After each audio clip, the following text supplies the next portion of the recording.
So, my name is Robert Breedlove. I'm supposed to be talking to you about the rise of sovereignism today, but we're going to talk about masters and slaves of money. Hope you guys don't mind. So, first and foremost, money is a tool for trading human time. Central banks, the modern era masters of money, have corrupted it to wield it as a weapon to steal time and selectively inflict wealth inequality on the world.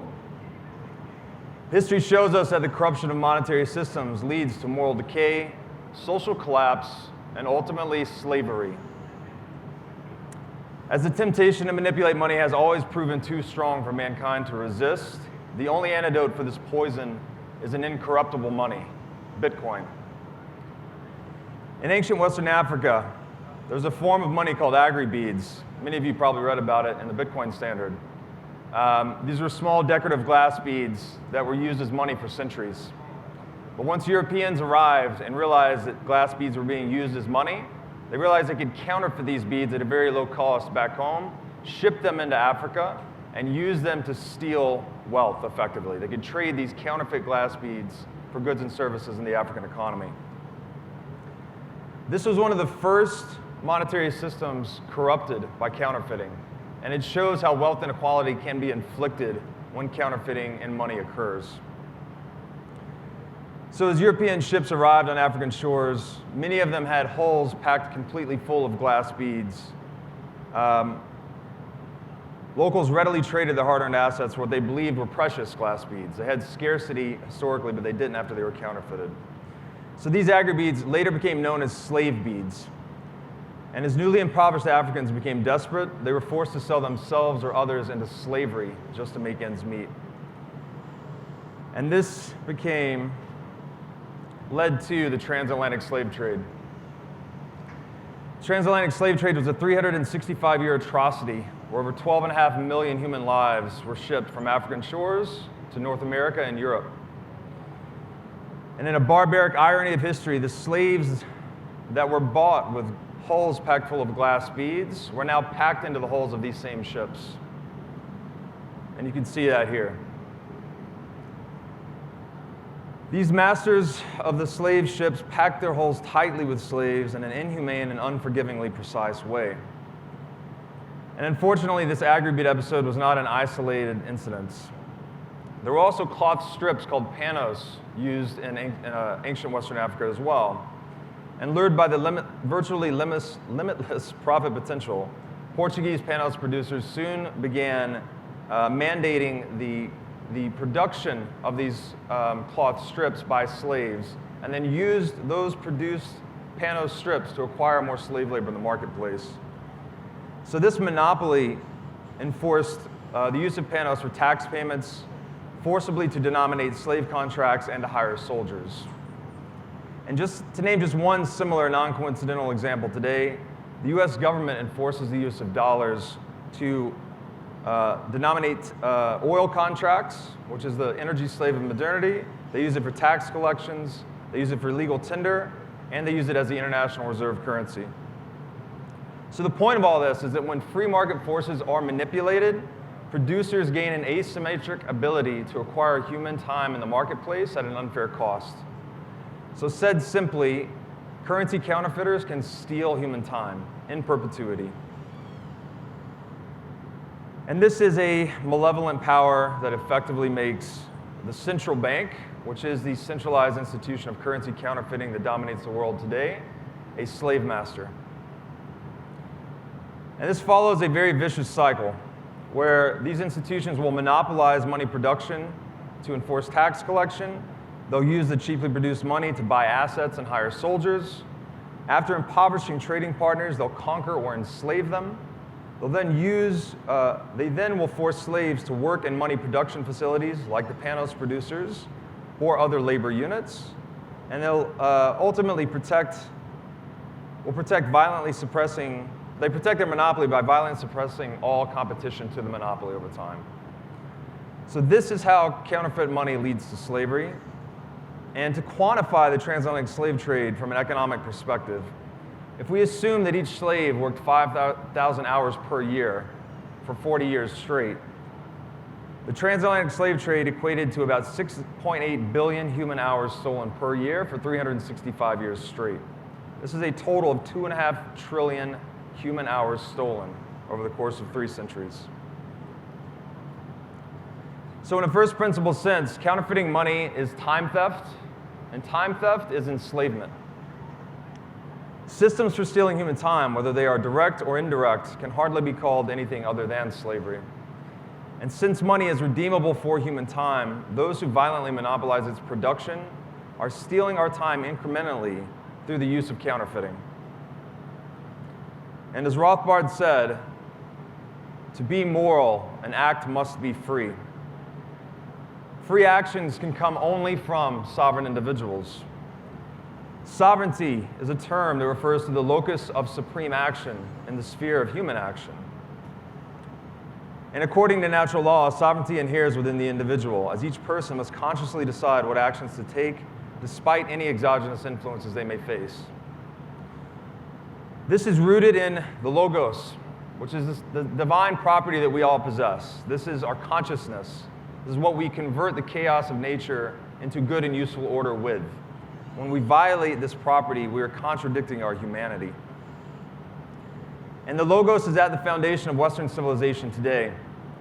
It's an embodied belief at the heart of legal principles like habeas corpus, the presumption of being innocent until proven guilty, and the freedom of speech rights that we all hold so high. And as George Orwell once said, if liberty means anything at all, it means the right to tell people what they do not want to hear. This is the root word of sovereignty, no. An inability to speak the truth with words or to prove others wrong in the marketplace with prices is the death of liberty.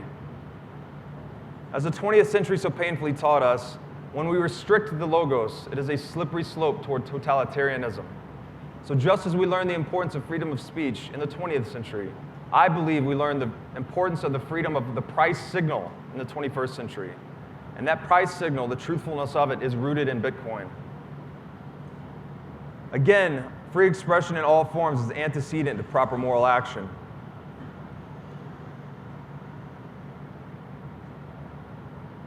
So, I've written about inflation having an infectious effect on our morality. I've written about the case of the winemaker. And essentially,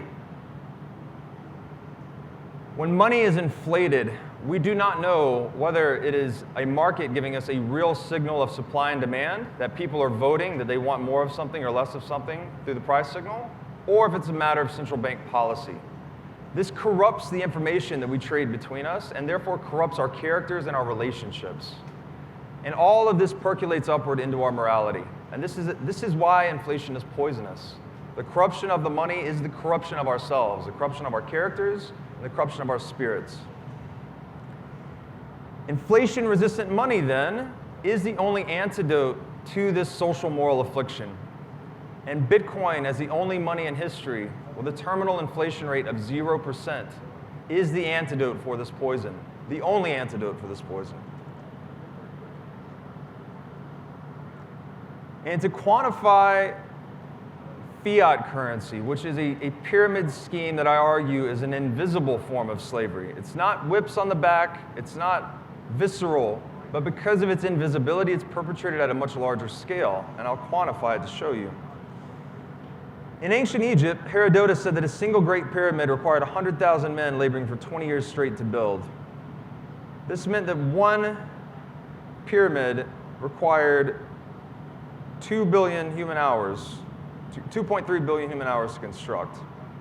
This is still less than the total time stolen than the greatest pyramid scheme in history, fiat currencies. So, at the pinnacle of the US dollar pyramid scheme is gold. It's a tool selected as money by the cumulative free choice, which is the collective logos, of countless entrepreneurs throughout history. Gold was abstracted into paper to make it more transactable, not to have its redeemability eliminated. Over time, this option to redeem dollars for gold was eliminated, thereby giving governments unbridled ability to compromise the scarcity of money to steal from all of us. So long as people remain sufficiently passive yet productive, these pyramid schemes can be built ever higher and continue to operate as a weapon of wealth extraction, also known as time theft, for their political perpetrators. However, since there are no free lunches in this universe, this scheme cannot continue unabated forever. Eventually, trust in the currency becomes diminished, gradually then suddenly, typically. As layers continue to accumulate in round after round of quantitative easing on this pyramid scheme, people are implicitly taxed harder and harder through price inflation, and trust in the currency is lost. At this point, the central bank master has pushed fiat currency slaves too far, and they finally reached the edge of their economic livelihoods. Now, we can compare these pyramid schemes to Bitcoin. And all money is hierarchical, right? Early adopters of Bitcoin benefit at the expense of later adopters. The difference with Bitcoin is that no one can compromise the rules later to steal from others. So you could consider that inflation is a constant twisting of the rules of money to favor a small political class and disfavor all of us. Unlike the unknowable supplies of fiat currencies, which are vulnerable to political corruption, Bitcoin has a universally known and incorruptible supply of 21 million.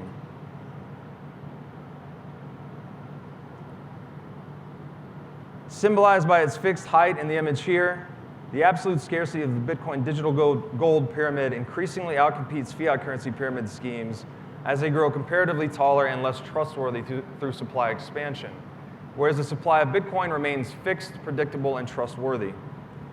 Eventually, the fiat currency's houses of cards collapse into the full transparency and certainty of Bitcoin.